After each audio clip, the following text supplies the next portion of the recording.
When you're operating at an enterprise level, nothing drives success more than effective team communication. Grammarly for Enterprise enables your company to work smarter and faster. Other AI tools can't quantify impact. With Grammarly, you get measurable results and actionable insights, like tracking key metrics that include brand compliance and readability from their effective communication score. Because when you're able to visualize your team's impact and compare performance against industry benchmarks, you can make data-driven decisions that improve critical business outcomes. So whether you need to streamline messaging between technical and marketing initiatives or cut down on emails between external collaborators, you can trust Grammarly to help employees communicate effectively across the board. Start boosting productivity company-wide with Grammarly. Visit Grammarly.com/enterprise to learn more. That's Grammarly.com/enterprise.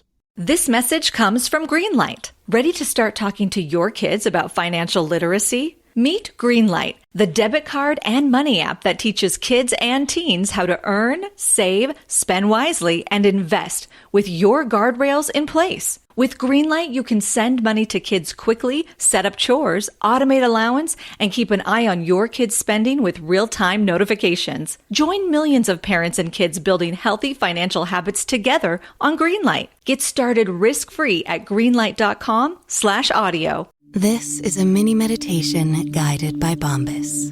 Repeat after me. I'm comfy, comfy. I'm cozy, cozy. I have 0 blisters on my toes. Blisters. And that's because I wear Bombas, the softest socks, underwear, and t-shirts that give back. One purchased equals one donated. Now go to bombas.com/add-large and use code add-large for 20% off your first purchase. That's bombas.com/add-large and use code add-large at checkout. While I'm playing the intro. It's the Opperman Report. Join digital forensic investigator and PI Ed Opperman for an in-depth discussion of conspiracy theories, strategy of New World Order resistance, high-profile court cases in the news, and interviews with expert guests and authors on these topics and more. It's the Opperman Report. And now, here is investigator Ed Opperman. Okay, welcome to the Opperman Report. I'm your host, Private Investigator Ed Opperman, and this show is brought to you by emailrevealer.com. If this is the first time you're hearing this show, please take a moment and check out the OppermanReport.com website and check out the member section where we have all kinds of different shows and exclusive content that you don't hear on the air and you don't hear on the weekly live shows. These are pre-recorded shows that we put in our member section. It's exclusive content and exclusive guests. Also, send me an email at oppermanreport@gmail.com if you have any guest suggestions or topics or kind of ideas for the show that you have. Today we have a fascinating guest, someone who I'm looking forward to having him on. Melvin Dummar. You might remember him from the movie. I think it was called Melvin and Howard. Fascinating guy who he ran into Howard Hughes, and Howard Hughes put him in his will. So we're going to hear this whole story today. I think an iconic figure, really a historical legend, Melvin Dummar. Melvin, are you there? I am here. Thank you so much for coming on. You're welcome. So Melvin, give us an idea how all this got started. First of all, who were you before you ran into Howard Hughes? What were you like? Well, I actually, before I met Howard Hughes, I was working in a mine, a magnesium mine in Gabbs, Nevada. And in December of 67, on the 27th of December of 67, I had a motorcycle accident, and I was my face was all scarred up and everything, and so I went to the hospital in Hawthorne, and when I got out of the hospital, they told me to take a couple of weeks off, and I was going to Southern California to try to get back with my ex-wife who had run off, and she was at her mother's place in Southern California. So on the 29th of December, I started heading toward L.A., and just south of Lyda Junction on Highway 95. It was about 5 miles from a brothel called the Cottontail Ranch, and it was at night. It was around midnight, and I pulled off the road to relieve myself, and I found what I thought at first was a dead body, and I was contemplating going and getting the sheriff, but then I see him trying to get up or move, so I was totally relieved that whoever it was wasn't dead. And so I went over and helped him up, put him in my car, and asked him if I could take him to a doctor or a hospital or go get the sheriff or whatever, and he refused. The only thing he said, he wanted to go to Las Vegas, and so I told him, well, I'm going down through that way, so I'd be glad to take you to Las Vegas. So I took him down to Las Vegas, and during the ride, we talked about different things. Once he warmed up, he was about froze to death, and so it took him a while to get his self together. And when we started talking, he was more curious about who I was and what I was doing and where I was going. And so I told him, and I don't know, I took him into Las Vegas and dropped him off behind the Sands Hotel. He told me who he was on the way, and because I mentioned I was trying to get a job after I got out of the Air Force with different aircraft companies, and I'd applied at Hughes Aircraft, and that's when he told me that he was familiar with it, that he owned Hughes Aircraft, that he was Howard Hughes, and I thought he was some kind of a kook or a vagrant of some sort. So I didn't put much stock in the fact that he told me that he was Howard Hughes, and then I dropped him off behind the Sands Hotel in Las Vegas and went on to California. How old were you at the time? I was 23, and Hughes was 63, I believe. At that time, no one had heard the stories about Howard Hughes looking like a bum, though, right? Yes. So that's kind of unique to your story, that you knew he was looking old, disheveled, where the average person didn't know that. Yeah, he actually, he had kind of, long hair, shoulder-length hair, and he had a scruffy beard, and, he was relatively thin, tall and thin, and, I just thought he was a wino or a bum, is what I thought he was. Now, why did you drop him off in the back of the Sands and not at the front? Well, he told me that's where he wanted to go, and when at that time in Las Vegas, you could pull right off of Las Vegas Boulevard, what they call the Strip, and pull into the front of the casinos, which I started to do, and he acted like he panicked, and he didn't want to go there. He wanted to go around back, and I found out later that he wanted me to go quite a ways away from the building, and the backside of the building, and there was some low-lying, like, covered patio, or what do you call it, carport type things in a building back there, and I found out later that was his personal private secretary, Nadine Henley's office, and maybe that's why he wanted to go there. He was actually staying in the Desert Inn, which was right next door to that, and that's where he was residing at the time. But, I had no idea, why he wanted to go there or what, but that's where he wanted to go, so that's where I took him and dropped him off. Okay, but you didn't believe it was really Howard Hughes? No, I like I said, one thing too, when he got out of the car, I pulled up, he asked me if I had any money, and that was another reason I thought he was a bum, and so I just said, well, I got a little bit, and so I gave him some change, and he thanked me, and he seemed to be moving okay when he got out of the car, and he walked away, and then I drove off, and so I didn't see him again. Okay, and then the next thing that happened was, what happened? You got a will in the mail or something?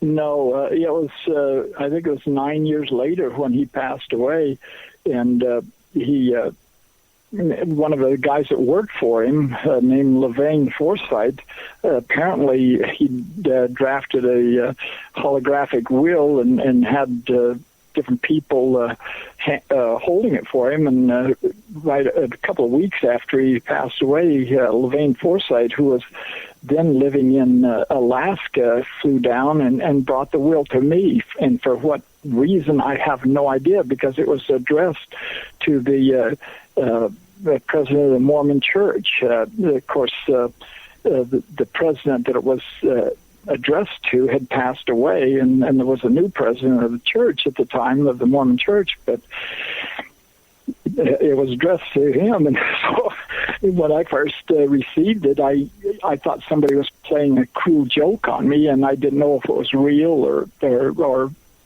what. So since it was addressed to the president of the Mormon Church, I took, and I was living in Willard, Utah, which is only about an hour's drive away from Salt Lake, where the... This message comes from Greenlight. Ready to start talking to your kids about financial literacy? Meet Greenlight, the debit card and money app that teaches kids and teens how to earn, save, spend wisely, and invest with your guardrails in place. With Greenlight, you can send money to kids quickly, set up chores, automate allowance, and keep an eye on your kids' spending with real-time notifications. Join millions of parents and kids building healthy financial habits together on Greenlight. Get started risk-free at greenlight.com/audio. Headquarters of the Mormon Church was, I took it to the Mormon Church, and I tried to get in to see the then acting president, Spencer Kimball, and they wouldn't let me. You know, they said he was in a meeting with the governor of Texas, and so I just left it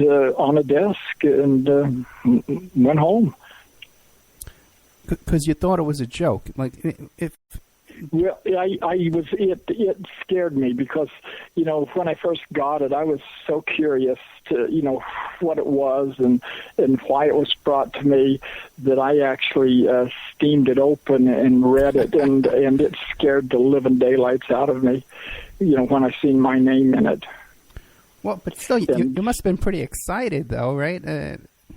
No, actually, yeah. I was petrified because the first thing when I read it, I didn't know if it was a cruel joke, but the first thing that popped in my mind is that if this is real, there is no way in God's green earth that I would ever see a penny of it, because the first thing popped in my mind was the federal government.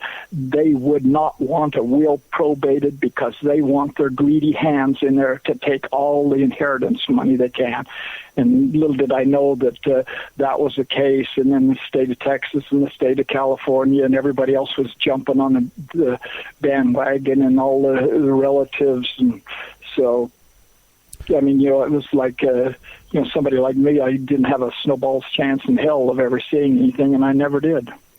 In fact, I'm the only person or entity that was named in the will that never got a thing.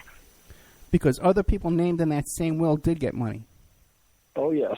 Practically everybody, everything that was named in there, even with the flying aircraft, the Spruce Goose that he called his Hercules airplane, the city of Long Beach ended up with that and had it for, I don't know, on display for 20 years. And you know, the other only person that was named other than me, you know, by name in it was William Lummis, who was a cousin of Hughes's, and he is the one that ended up with the bulk of the estate. Before we get into too much detail, on the story, the movie Melvin and Howard, what did you think of that? Was that an accurate portrayal? No, they kind of Hollywoodized that. It was, first of all, I was driving a car and not an old pickup truck.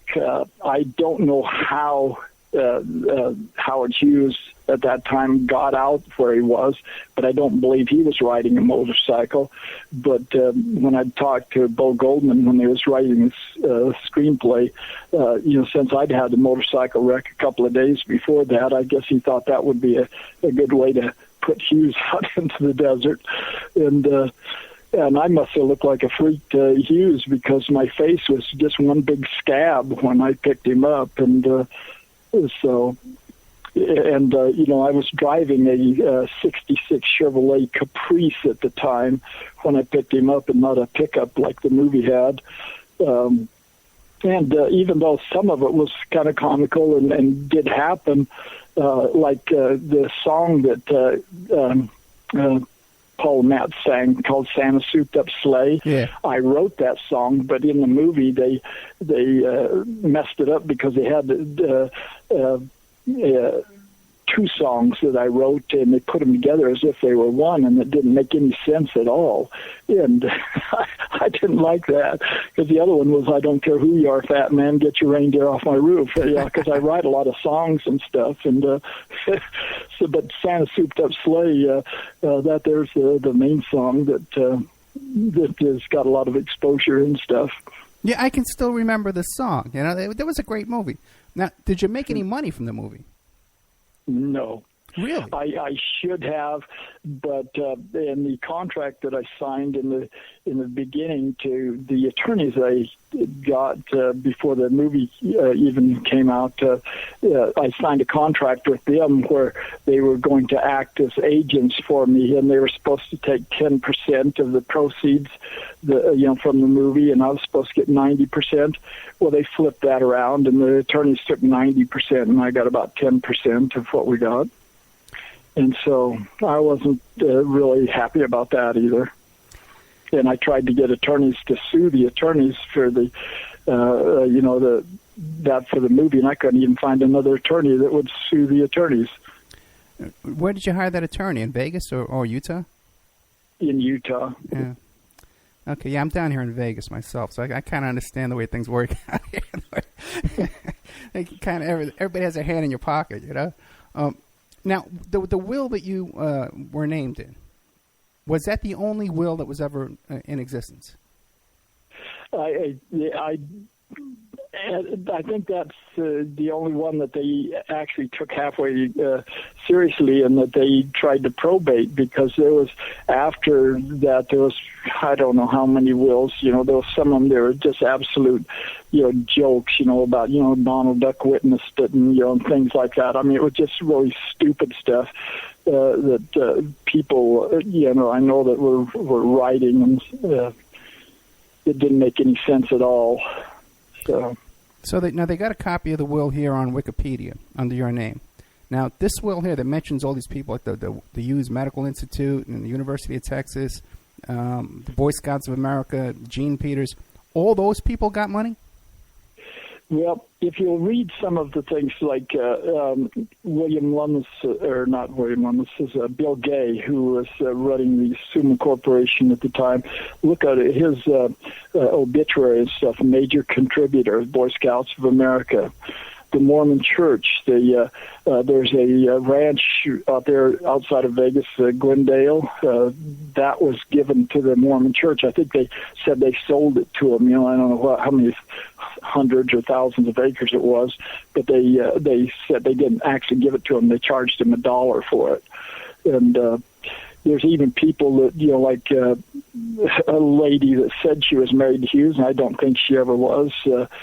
Terry Moore, she even got money from the Hughes estate, that they settled, gave her something like $350,000 or something, just because she claimed she was married to him once, and which she never could produce any real evidence, that she was. But, and of course, Gene Peters and his other wife, what was her name, Ella, I think they got money from the Hughes estate anyway, regardless. And the Hughes Medical Institute, Bill Gay and William Lummis, they were right shortly after, they were on the board of directors of the Hughes Medical Institute, and they were spending money like us, going out of style, that a lot of the money went to the Hughes Medical Institute.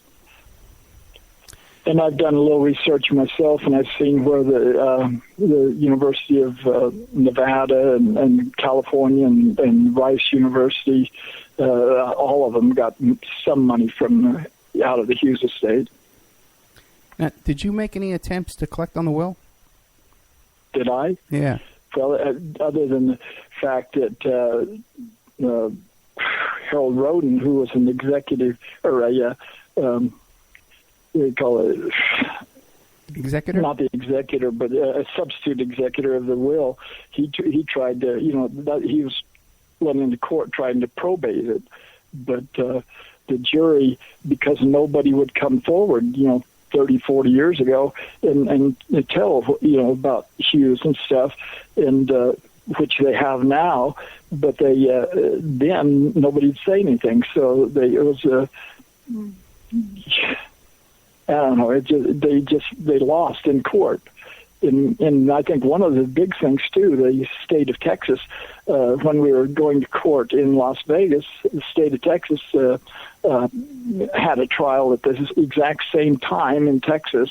And so all the witnesses that was in Nevada, none of them could show up, be in two places at one time.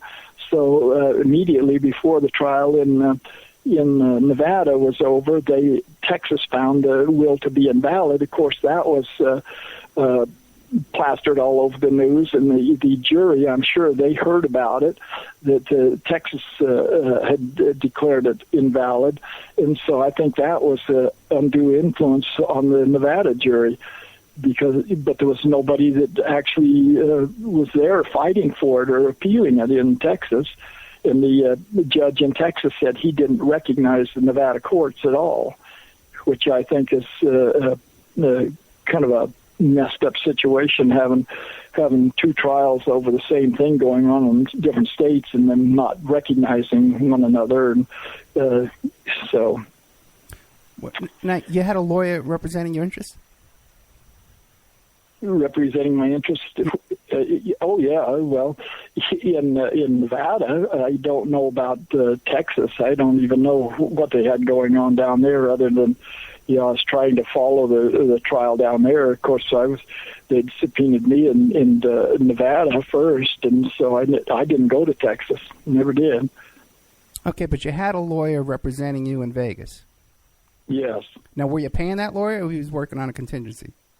Is working on contingency, and that's one of the reasons why they took all the money from the movie, is because even though it wasn't in the contract, they said they had a lot of expenses, so they decided they'd just take all the money from the movie to pay some of their expenses.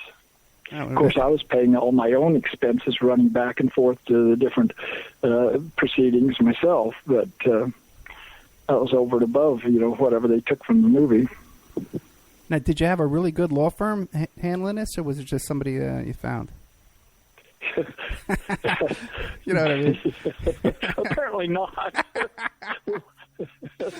The law firm I had representing me was a local one out of Utah, actually. Oh, God. But they worked in coordination with Harold Roden, who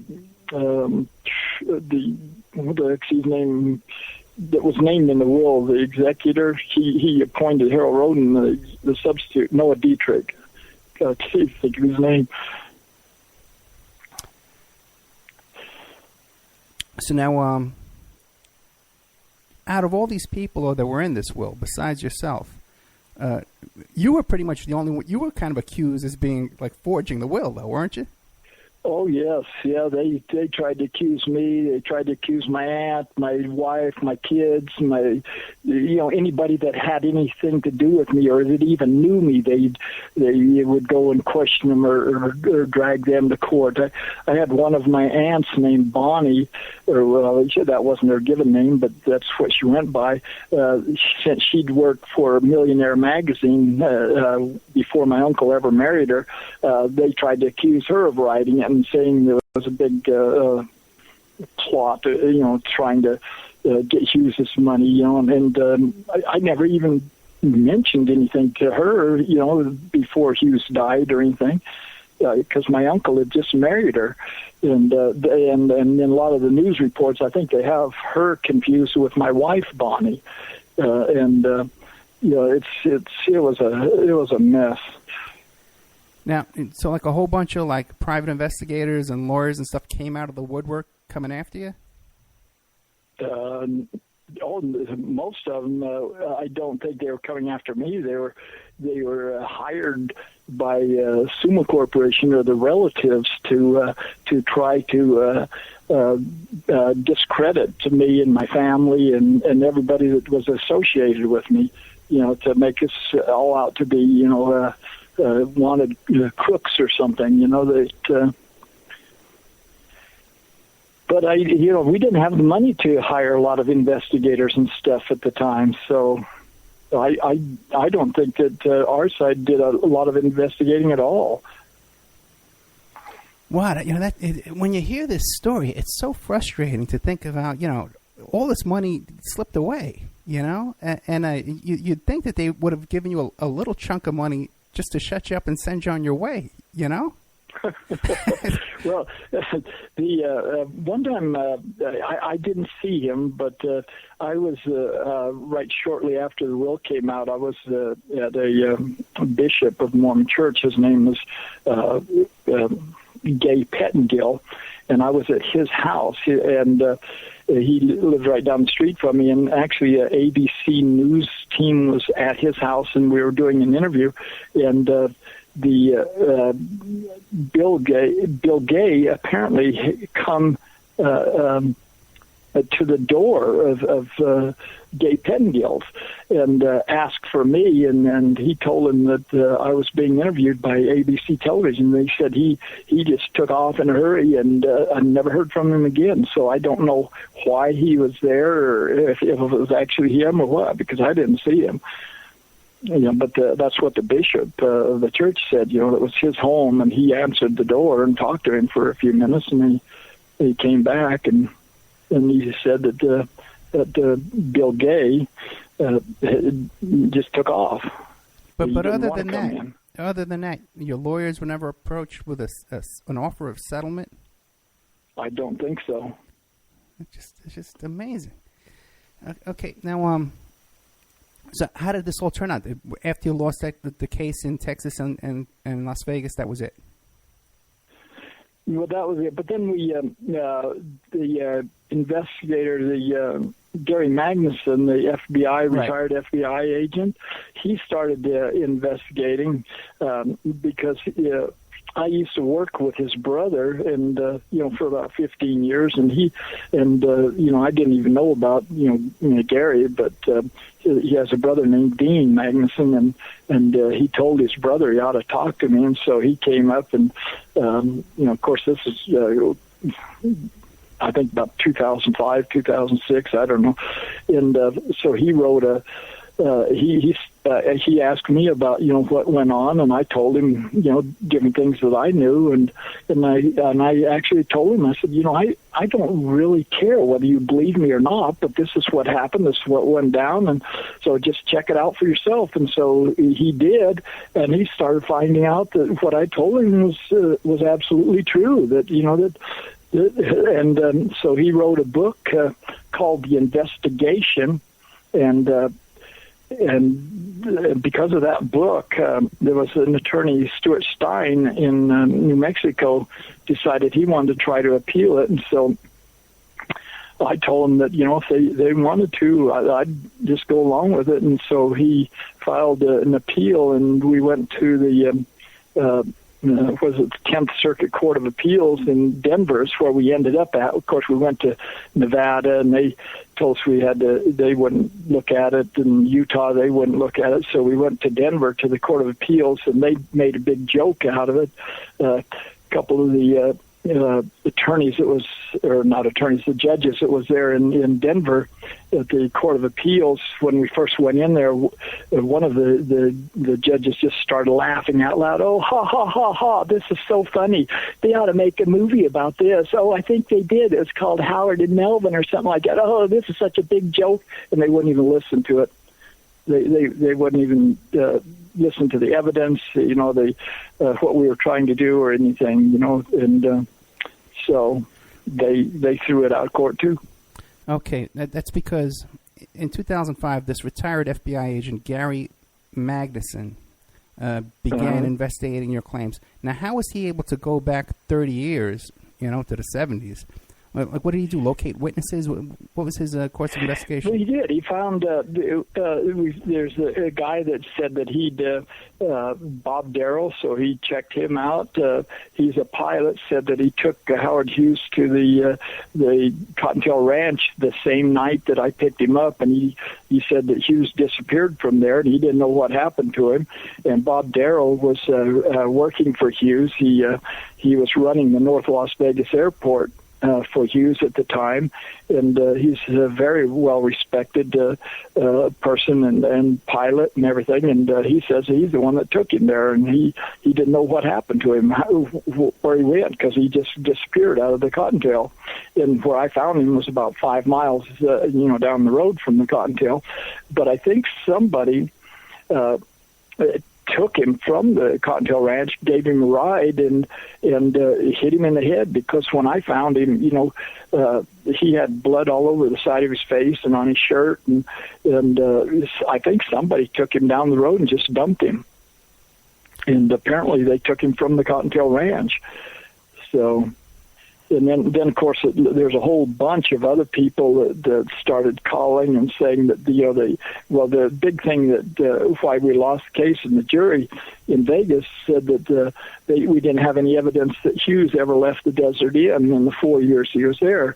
And now there's about 8 or 10 people, and a lot of them were one of them I was talking to was that I talked to myself was a sheriff detective for Clark County, and he said that he was driving a car with the ex-governor of Nevada, O'Callahan, and this other guy named Huckabee, who apparently was on the Nevada Gaming Commission, he said, and he was actually driving the car, and they went and picked Hughes up, and he said, so he knows Hughes came out of the Desert Inn because he was with him, and with the governor of Nevada and the guy from the Gaming Commission.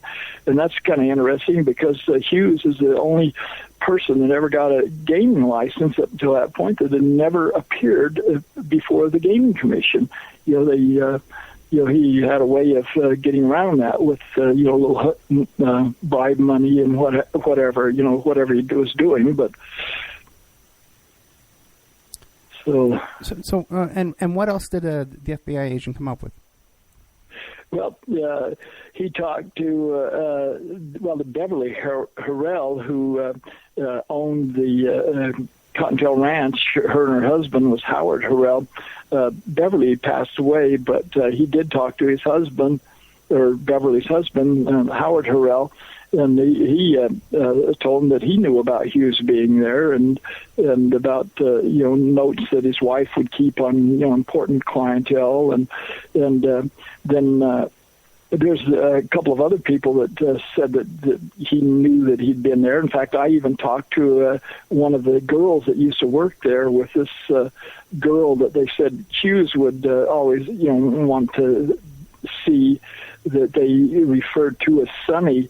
And I talked to one of the girls that worked there at the Cottontail, and she said that she knew about him too, that he'd come in there, and they all thought he was a doctor of some sort. He'd come in there and tell them his name was Johnson, and he'd always carry a little medical kit type briefcase. And so this girl that worked with her, she went by the trick name of Marilyn. She said that every time when Hughes would come there, he would ask for her because he liked her best, but she knew who he was. So, and there's other people that say they saw Hughes, outside the Desert Inn, that, and he bought a lot of mining claims and everything.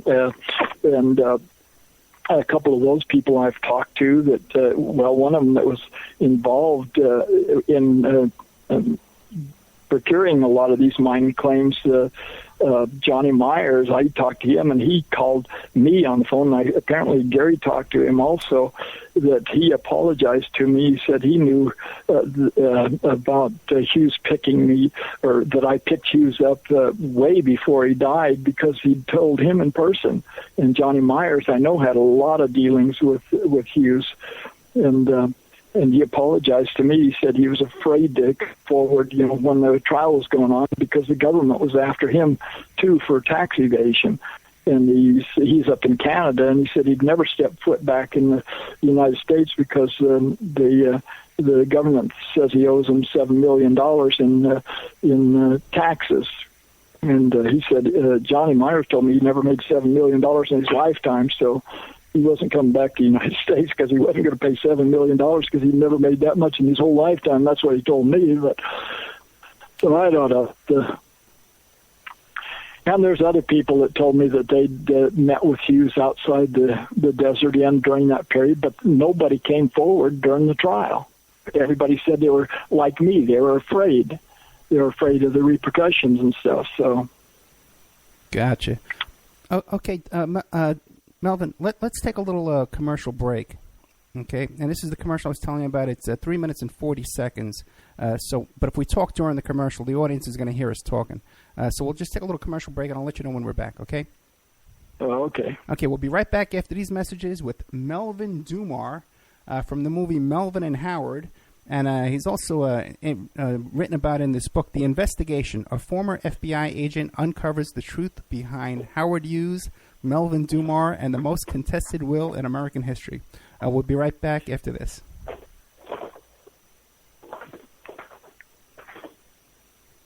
And now a word from our sponsors.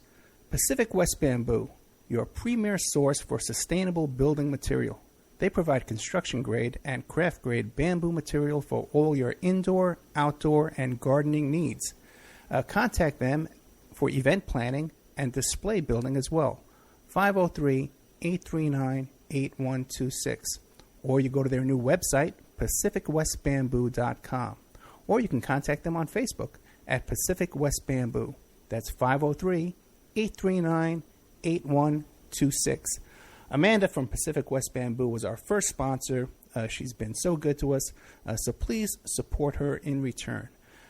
I want to make everybody aware of our new members section at www.oppermanreport.com.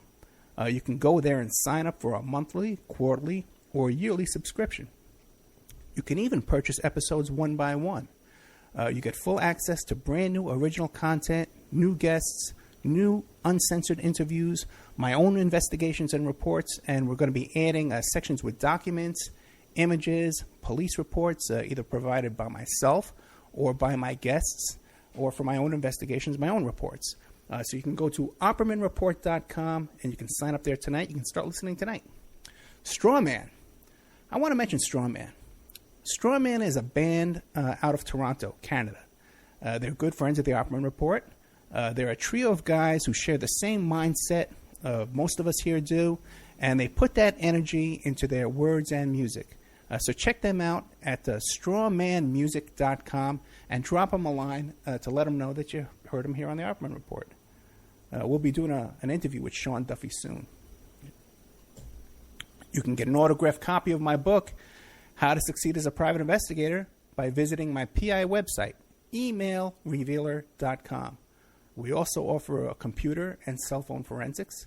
We can recover deleted text messages to uncover infidelity. We offer asset searches, locates, email tracing, background reports, and we can even trace your spouse's email address back to internet dating websites to catch them cheating online. You can reach us at 800-572-9762, or you can email me at emailrevealer@aol.com. New World Mexican Women. Everyone loves the New World Mexican Women, and their line of fine, handcrafted, authentic Mexican jewelry of stone mosaic and abalone stone inlay.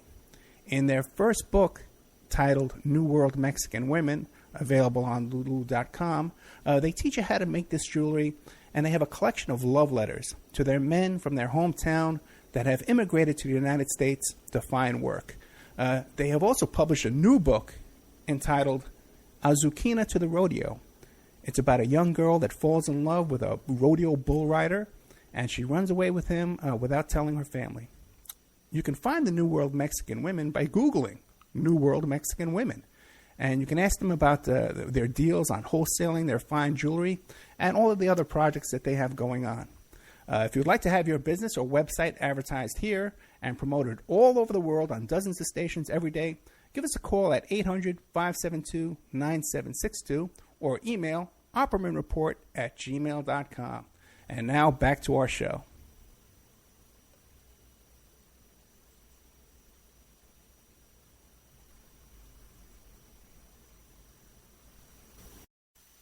Okay, welcome back to the Opperman Report. I'm your host, Private Investigator Ed Opperman. The show's brought to you by emailrevealer.com, and we're here today with Melvin Dummar,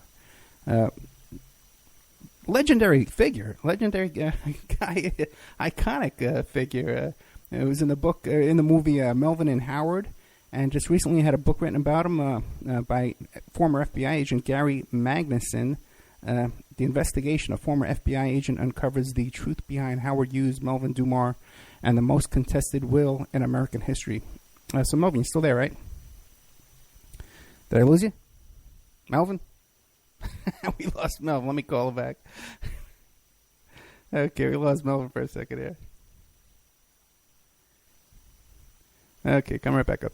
Let's see, coming up. Oh, we've got some big shows coming up this week. Hello. Hey, Melvin, I lost you. What do we do? Get cut off? Yeah, I guess so. I thought maybe the Howard Hughes' henchman came and got you. Took you out again. But we're back on the air now. So let me ask you a quick question. Now, you went back to court in this time Colorado. You went to appeal the first ruling. Now, this time, did you have a good legal team with you this time? Well, Stuart Stein was about the only attorney that was actually representing us. He had a couple of other attorneys helping him that I'm not really familiar with. But they were some out of Salt Lake and stuff. But they weren't. It wasn't I don't think Stuart Stein was a really high-powered attorney or anything by no means, but. I thought he was a very good attorney. It's just that the judges and stuff, I don't think they even looked at what we were trying to do is trying to go back on the two of the people who benefited the most from the Hughes estate and charge them with fraud, and in the statute of limitations on fraud, it runs 3 years from the time you discover the fraud and not from the actual event, and they didn't even consider that, and it was well within that 3-year time period when we found out some of the things that they'd pulled and found the evidence that we thought we needed to show that Hughes was indeed out where I found him and picked him up at. So you never actually got any kind of trial or anything. It was pretty much dismissed even before you got started. What was that? I couldn't hear you. Yeah. Did the trial ever get started, or it was dismissed before it even got started? It was aborted before it even got started. They wouldn't listen. I mean, it did about 5 minutes, and they just said that it was over. They wouldn't even consider it. They felt that it was fairly litigated, 30 years ago or whatever. Wow, they never gave you a chance, huh? What about? Did you ever have any kind of physical threats or intimidation upon your personal life throughout all this? I'm getting a hard time getting a reception here. Really? Okay. What was that again? Yeah, I'm really sorry. I got this up as loud as I can. Let me see if I can make it a little louder for you. Did you ever receive any personal, physical threats or intimidation or anything like that against yourself? Oh yes, I did. I had several people threaten me and telling me, that don't be surprised if somebody blows my car up with me in it, and I had a couple of people pull guns on me demanding money, that they thought I'd got, and people with knives and everything else, and it was a kind of almost like a nightmare for a while, because it even though it scared me somewhat, but I had to actually disarm a couple of people and with the knives and guns and everything else, because they were crazy. Now, when was this? This was early on when the will first came out? Yes, early on, just actually while we were going to court and just right after the.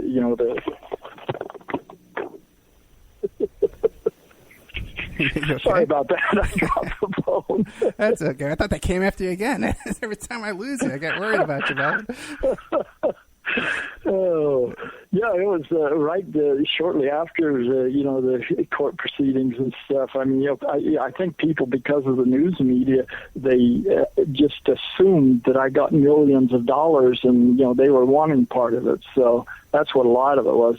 People coming and demanding, that I give them money and whatever, and so it wasn't a pleasant time of my life.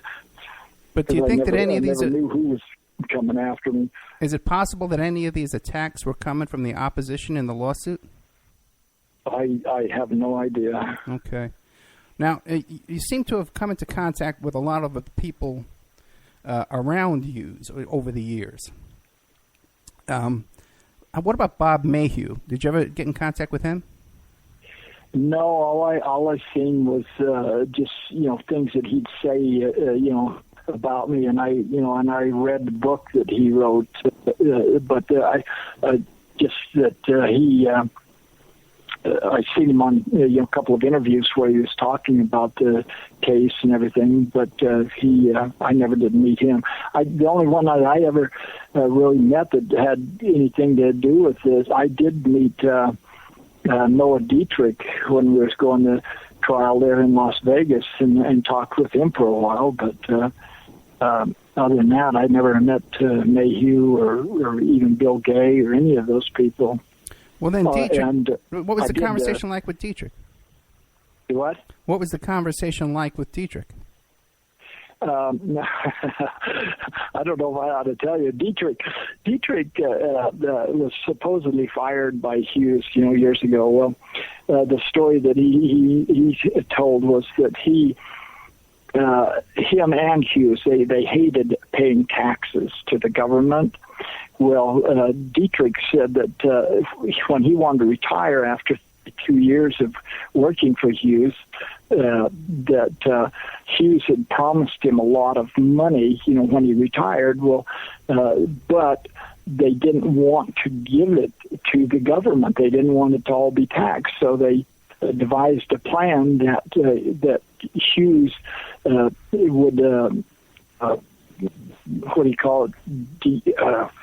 Slander in public, and then they'd sue one another, defamation of character, and then they'd settle out of court, and settlement, then it wasn't taxable. So whatever the money he got, and Dietrich actually won the case, and so he got his money, and they didn't have to pay taxes, and income tax or anything. And I thought kind of a neat plan they devised, and so but the news media and everything, they always reported as Dietrich was mad at him and fired him and everything. Well, it was part of the plan, according to Dietrich. And he told you that when you guys were hanging out at the courthouse for this litigation. Do what? He told you that story when you two met at the courthouse over the litigation? It was one of the days right after the court proceedings was over, and we went back to a room with Harold Roden and Dietrich, and we just had a kind of a little conversation, after the one day that we were at the court, because Dietrich was only there, I think, a couple of different days and stuff, and it was after the court proceedings. So one day we just all met in a room and talked about the case, and so that was his reason why he wasn't employed with Hughes, because he was, and he said that he did say that he's the one that actually built the Hughes empire, because if it was up to Hughes, he said Hughes would have bankrupted himself but Noah Dietrich is the one that held everything intact and advised him and invested his money for him and everything. And so, but Noah Dietrich said that he never did get much credit for doing that, because everybody thinks it was all Hughes. But Dietrich said that Hughes was a very poor money manager and stuff. And Noah Dietrich was an accountant, and he was his personal accountant for like 32 years, and before he decided he was a little bit older than Hughes, and he wanted to quit. He wanted to retire. And so now getting back to the car ride with Hughes. Now you gave him the car ride, and then you found out about the will 9 years later, correct?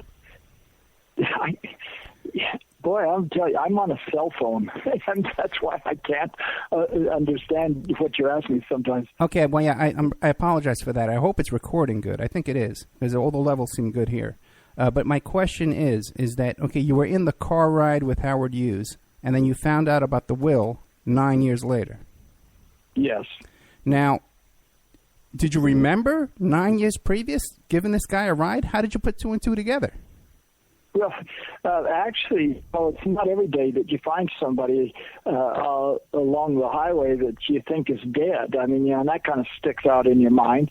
And then it's not every day that you find that claims they're Howard Hughes. Of course, I didn't know that much about Hughes, but I had heard about him, and mainly it was just because of the Hughes aircraft and stuff. But I didn't know, everything that he was involved in, but, and of course, living in Nevada and him being in Nevada, just about everybody had heard about him, so.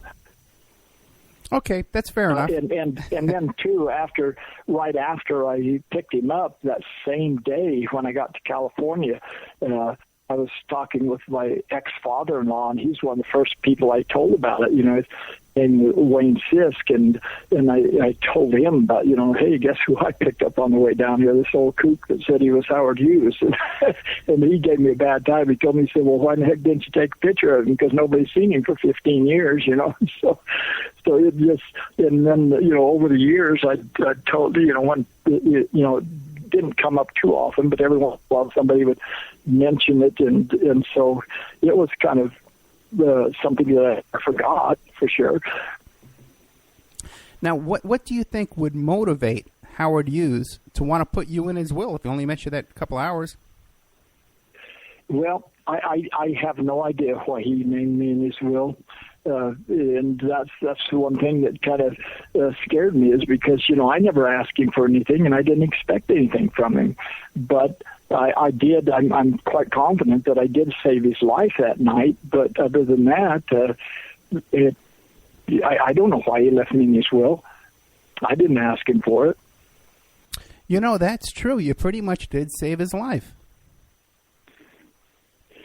Of course, with Gary, his investigations, part of the things that he investigated is, the location I picked him up, and it's interesting that right at that particular time and where I found him, Hughes had just made options and stuff on the mining claims right on that very road that I picked him up. And he also checked with the National Weather Service that particular night at the time when I picked him up. It was 29 degrees there, and Hughes was semi-conscious. I mean, I thought he was just totally dead, but he was laying right on the ground in the middle of a dirt road, right off the highway, and I think he would have froze to death if he'd have stayed there very much longer. Died of hypothermia. So. Being 29 degrees, and he didn't have a coat on or anything. He just had a long sleeve shirt on and just pants, but he didn't have a coat or hat or anything like that. So I don't think he would have lasted, the rest of the night, because it probably would have got colder than that. It was below freezing, but and then he wasn't that strong of a man anyway. He was pretty frail, so. Was Gary able to come up with a reason why he was dumped there? No, he just thinks that, well, Bob Darrell says that he disappeared from the Cottontail Ranch, and that he didn't know where he went, and that he actually had went into the kitchen area of the Cottontail Ranch where Beverly told him to take a nap, while Hughes carried out his business, and he said he actually fell asleep, and when they came and woke him up, he said, well, where's my friend at? And they said, oh, he left quite a while ago. And he said, well, where'd he go? And nobody knew where he went. And so he doesn't know if somebody from the Cottontail Ranch picked him up. I don't think that he could have walked that far, but so somebody had to have picked him up and taken him, to where he was. And whether it was somebody, whether he went out to the highway and caught a ride, or whether somebody from the Cottontail Ranch took him there, or what.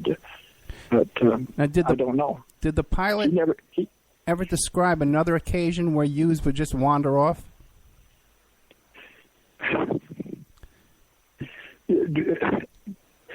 Hughes was quite well known for wandering off from places. Okay. He disappeared several times during his life, from what I hear. Okay. Well, okay, we're getting down toward the end of the show. We got about 5-6 minutes left. What would you like to leave us with? Well, I'd like to tell people, about this new book that Gary Magnuson has written. It's called Stolen Justice, and there's a few things in there that I didn't even know about, and I think it's a pretty good book. He talks about all of the evidence behind, what he's come up with, and different witnesses and everything. And if people are curious and would like to know, I think that would be a good book for them to read. It's called Stolen Justice, and it's by Houdini Publishing. I think Houdini Publishing is right there in Las Vegas too. So yeah, as a matter of fact, I know the owner of Houdini Publishing, and I got to tell you something else. They're very thorough about checking out the books that they publish, and he's a very thorough guy. He owns a radio station here in town as well that we're supposed to be getting carried on. So I got to give you that endorsement. And also my friend Vito Colucci had his book published by Houdini Press as well. I was going to use him for my book, but I self-published because I'm on the radio. I can sell books all day long. But let me ask you a question. Gary, you think you can get Gary to come on the show? I don't know. He probably would. He's living up in St. George. I don't know if you knew where he was, but I sent him a couple of emails. I tried to get a hold of him. I couldn't get him. I never got a response from him. But we'll give it another shot if you can help put me in touch with him, because I think this is a fascinating story. So the new book is called Stolen Justice. It's out by Houdini Press. I'll have a link to that on the Opperman Report Blogspot blog, and also on OppermanReport.com in the bookstore, and also the original book. We'll have a link to that too, called The Investigation. A Former FBI Agent Uncovers the Truth Behind Howard Hughes, Melvin Dummar, and the Most Contested Will in America. We'll even have a link to the video, Melvin and Howard. Maybe you'll get a penny from that, right? If we sell a couple of those videos. You'll get 10% of, oh, my God. Was there a book on that, or just went straight to movie? Well, you know what? I personally, I think I would really love to find a publisher and write my own book, because there's a couple of things that that's not even mentioned in some of these books that's out. Of course, there's been about 100 different books that talk about me, and most of them, are just saying that I'm a liar and a crook and stuff. But it's people that have never met me, never talked to me, never investigated anything. So I would actually like to write my own book and have it published, but I don't really know any publishers or anything. And well, nowadays, if you write the book, you can self-publish on CreateSpace. It goes right up on Amazon, and you get to keep like 90% of the money too. With these publishers, they keep most of their money, and it's pretty easy to get. You're a good interview, you're easy to talk to. So going self-publishing through CreateSpace is very effective these days. Oh, okay. Yeah, I'll send you a link on Facebook. Okay, I appreciate it. Mr. Melvin Dummar. I tell you, I love that movie when I was a kid. I was probably still in high school the first time I saw the movie. And I just thought it was such a charming story, and it's a pleasure to get to meet you, my friend. What a life. So what did you do after all this? What was your life like after all this? Yeah, one thing that kind of cracked me up about the movie. I was watching a talent show not too long after it was out. They called Eugene Jeleznik. I think it was out of Salt Lake, and there was a little kid on there trying to sing Santa's Pet Sleigh, and after he sang what he knew of it, he said, "Well, where did you hear that song? Did you write it?" And the little kid said, "No, I learned it from watching Melvin and Howard." Hey, so now what happens when people meet you at the supermarket or in the bank or something like that? When you say your name, they must recognize the name, right? Not so much anymore. I mean, 30, 40 years ago, right when it first happened, I had people recognize me and talk to me all over the United States because I did a lot of traveling and stuff. I mean, people would walk up to me in Chicago or New York or Texas or wherever I happened to be. And, after the trial and everything, they'd be, "Oh, God, wasn't you the guy that was on TV? Or wasn't you the guy in the newspaper?" And some of them would even come up to me and they'd say, "Oh, I know you. You're that Jeffrey Dahmer guy, aren't you?" And I'd say, "No, guess again." That's a good one, man. Okay, Mr. Dummar, thank you so much for coming on, okay? And if there's a new development, hit me up. Let me know what's going on. If you ever get that money, I'm your friend. Don't forget me, okay? Yeah, you and 150 million other people. Don't worry about that, okay? I just matched my buddies now. Thank you so much for coming on the show. Bye. Good night.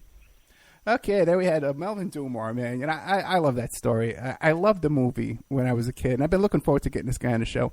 Also looking forward to getting on this Gary Magnuson, who's having his book published on Houdini Press, and Houdini Press is a friend of the show as well, too, through Vito Colucci. I was going to put my book on Houdini Press. Okay, guys, coming up, we got a whole bunch of big shows coming up. In the member section, I got Chris Milligan coming on, and I got St. John Hunt. For the Friday night show, we have the cousin of Bill Cosby's daughter, the one that he had arrested. We have her coming on for 2 hours on a Friday night. And she has her own suspicions about the death and the murder of Ines Cosby. And so when she, I sent her the show we did with Mark Ebner, and she's on fire now about coming on the show. Also, we have coming up, this is breaking news, guys, okay? And don't tell the members about this.